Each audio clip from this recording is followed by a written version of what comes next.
Assalamualaikum warahmatullahi wabarakatuh. Saya Anissa Nurfadila dengan NIM 24031427.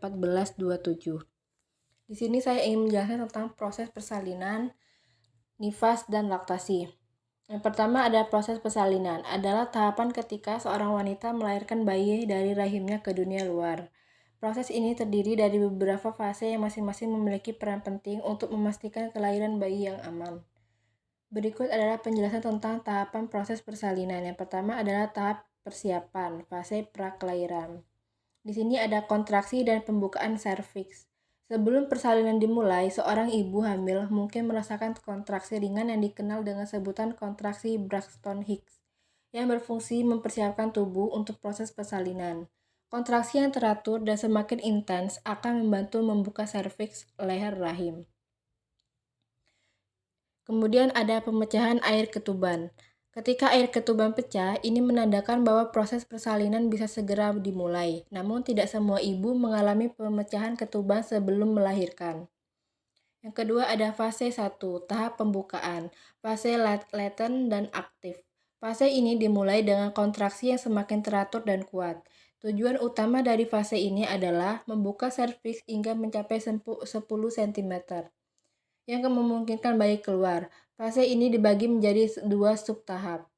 Yang pertama ada fase latent, kontraksi dimulai tetapi masih tidak teratur dan tidak terlalu kuat.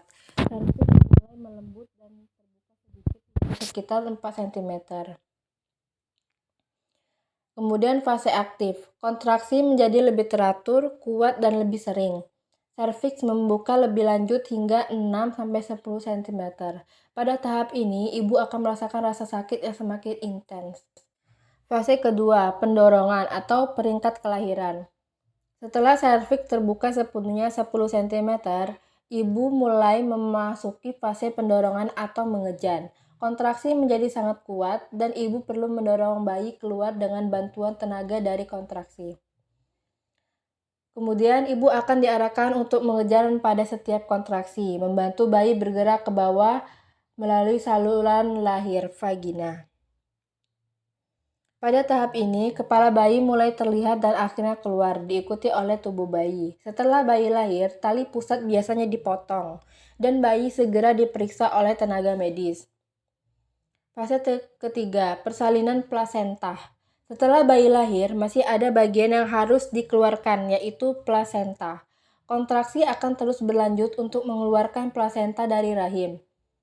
Biasanya plasenta keluar dalam waktu 5 hingga 30 menit setelah kelahiran bayi. Proses ini disebut sebagai fase kelahiran plasenta. Kemudian pemulihan pasca persalinan. Setelah plasenta keluar, ibu akan diperiksa untuk memastikan tidak ada bagian plasenta yang tertinggal di dalam rahim.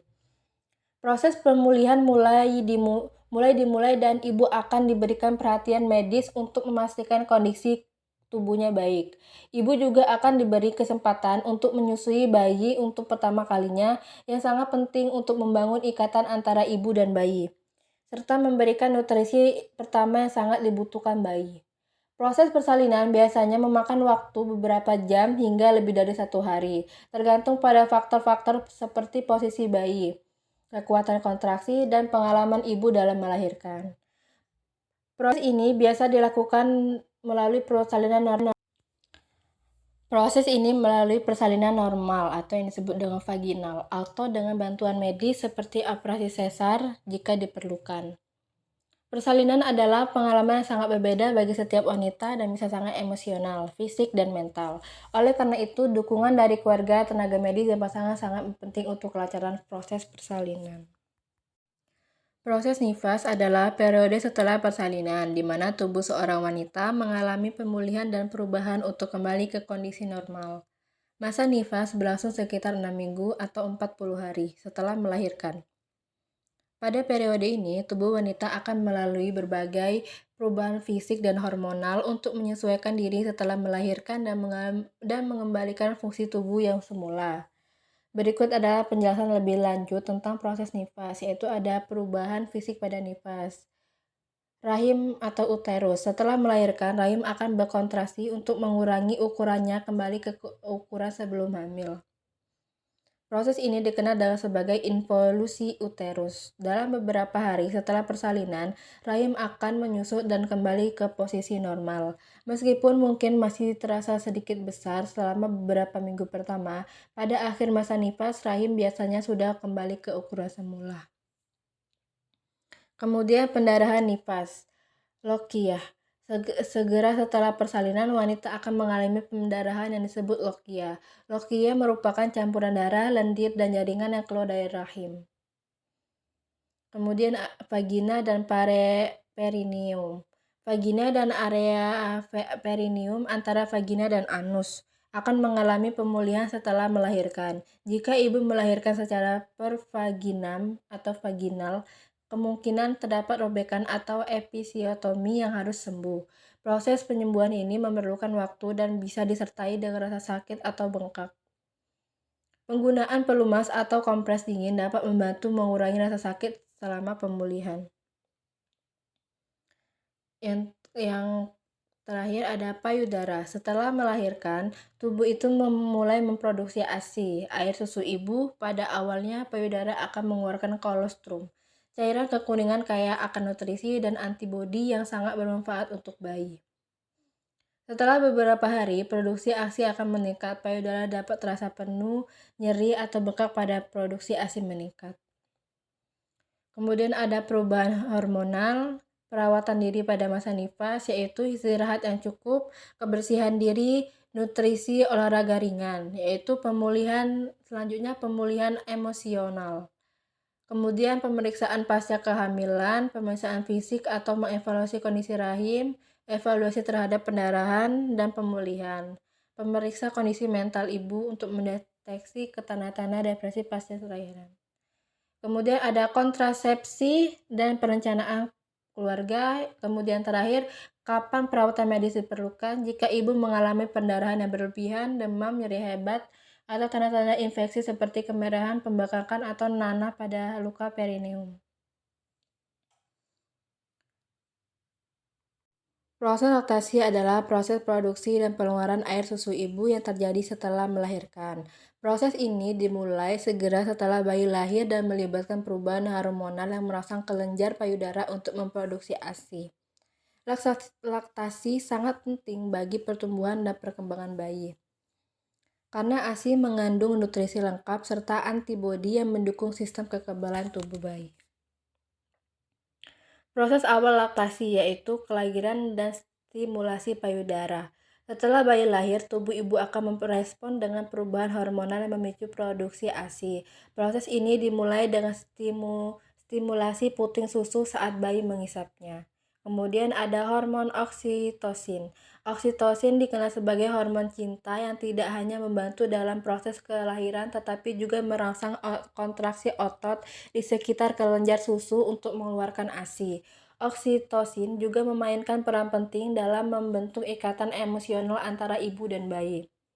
Kemudian ada hormon prolaktin. Prolaktin adalah hormon yang merangsang kelenjar susu untuk memproduksi ASI. Produksi prolaktin akan meningkatkan segera setelah melahirkan. Dan selama ibu menyusui, hormon ini akan tetap tinggi, menjaga produksi ASI tetap berkelanjutan. Kemudian tahapan laktasi. Laktasi terbagi menjadi beberapa tahap yang berfokus pada pengeluaran dan pemeliharaan produksi ASI, yaitu kolostrum 3-5 hari pertama. Segera setelah melahirkan, payudara mulai mengeluarkan kolostrum, cairan kekuningan yang kaya akan antibodi dan nutrisi. Kolostrum sangat penting karena memberikan perlindungan awal terhadap infeksi dan membantu sistem pencernaan bayi untuk beradaptasi dengan dunia luar. Kemudian ada transisi, hari ketiga hingga hari kelima. Setelah beberapa hari, produksi ASI mulai meningkat, dan kolostrum berubah menjadi ASI yang lebih banyak dan lebih cair.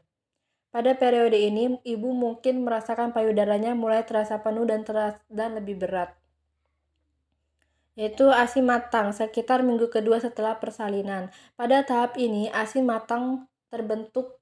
ASI matang lebih cair dan mengandung lebih banyak air, yang membantu bayi tetap terhidrasi.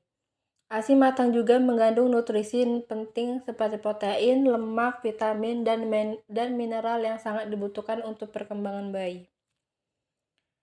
Kemudian stimulasi dan permintaan, supply and demand.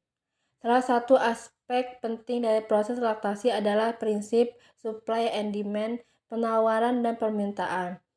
Semakin sering bayi menyusui, semakin banyak ASI yang diproduksi oleh ibu.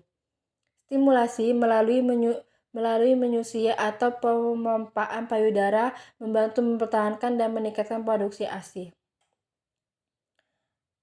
Di sini ada frekuensi menyusui. Bayi yang baru lahir biasanya menyusui setiap 2 hingga 3 jam, yang akan merangsang produksi ASI secara teratur.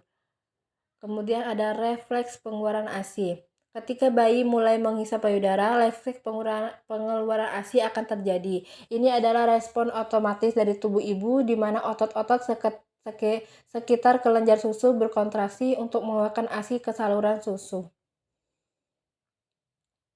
Kemudian kualitas ASI, yaitu ada komposisi ASI yang akan berbeda antara awal dan akhir sesi menyusui. ASI yang keluar pada awal menyusui lebih cair dan mengandung banyak air, dikenal sebagai warm milk. Sedangkan ASI yang keluar di akhir menyusui lebih kental dan kaya lemak, dikenal sebagai thin milk. Kedua jenis ASI ini penting untuk memenuhi kebutuhan bayi, terutama dalam hal hidrasi dan energi.